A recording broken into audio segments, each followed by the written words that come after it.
رسول الله يقول: لا أشبع الله بطن معاوية، فترد الرواة في مصادركم 7 مرات يأكل باليوم معاوية وما يشبع، حتى أصبح عنده كرش أبو 3 مترات، يعني صاعد ونازل، ما أعرف بسبب. لماذا رسول الله الحبيب المصطفى يدعو على خال المؤمنين كاتب الوحي بهذا الدعاء المؤلم؟ حقيقة مؤلم، لأن يأكل ما يشبع.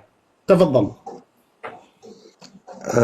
طيب، والله أنا علمي في هذه المسألة يعني ما أدري. كانوا يقولون هكذا المشايخ، يقولون لنا أنه هذا من الثناء على معاوية، يعني ممدوحة لمعاوية، لأن النبي يعني في الأحاديث كما قالوا لنا أنه بحسب المرء أن يأكل لقمات فيقمن صلبه، يعني يأكل قليلا ما يأكل كثيرا.